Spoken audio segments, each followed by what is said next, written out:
कि सीमा पार करना या वहां की टेरिटरी कैप्चर करना इस ऑपरेशन का उद्देश्य नहीं था। क्यों नहीं था? होना चाहिए था। आज उन्होंने खुद कहा कि हमारा मकसद जमीन लेने का नहीं था। क्यों नहीं था? पाकिस्तान ऑक्यूपाइड कश्मीर अगर आज नहीं लेंगे तो कब लेंगे? India's parliament witnessed a high voltage debate over Operation Sindoor on Monday. The government and opposition locked horns as the defense minister and key Congress leaders clashed over facts, accountability, and political priorities.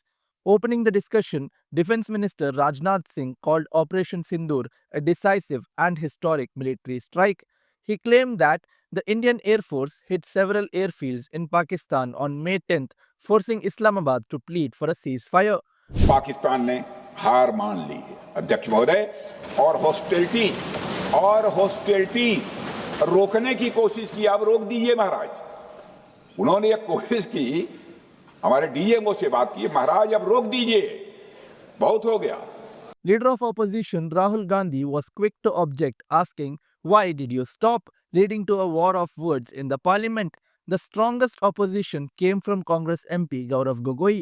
In a bold statement, he demanded clarity on how many Indian jets were downed and why the operation ended abruptly.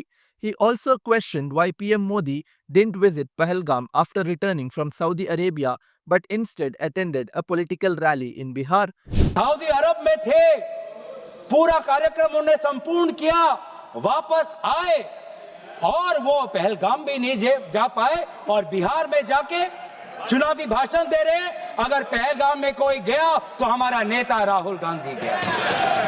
क्यों हुए? आज मैं ये जानना चाहता हूं कि पिछले 20 वर्ष में सबसे घातक आक्रमण हमारे महिलाओं पर हुआ, हमारे बच्चों पर हुआ, भारत के आत्मा पर हुई। हमने सबने वो दहशत को अनुभव किया। हम सब एकजुट हुए। हमने पूरी तरीके से समर्थन प्रधानमंत्री मोदी जी को दी कि अब जाइए, और ऐसा एक माहौल बन चुका था कि देश किसी भी कीमत चुकाने के लिए तैयार था।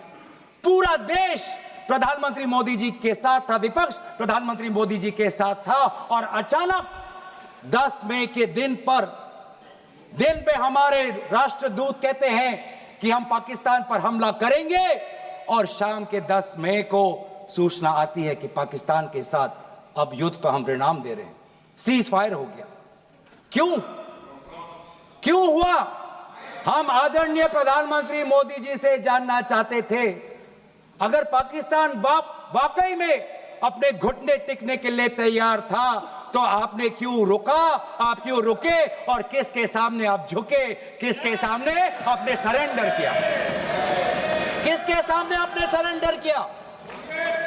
वो अमेरिका के राष्ट्रपति जो 26 बार आज कह चुके हैं कि व्यापार को लेकर उन्होंने भारत और पाकिस्तान को सतर्क किया और दोनों को मजबूर किया कि वो इस जंग को छोड़े। 26 बार। आज राष्ट्रपति ट्रंप खुद कहते हैं कि 5-6 जेट गिरे हैं। एक जेट करोड़ अरब रुपयों का है, मिलियंस एंड मिलियंस का है। इसलिए हम जानना चाहते हैं, आज हमें स्पष्ट रूप से आदरणीय राजनाथ सिंह जी बताएं, देश पर विश्वास करें, देश में वो साहस है सच्चाई सुनने की। आज आप बताएं कितने लड़ाकू जहाज गिरे? हमारे में वो साहस है, क्योंकि ये सूचना, ये सच्चाई सिर्फ देश के नागरिकों के लिए नहीं, ये सूचना, ये सच्चाई हमें देश के जवानों को भी देना है। आज उनसे भी झूठ कहा जा रहा है, उनके बीच में भी भ्रम फैलाया जा रहा है।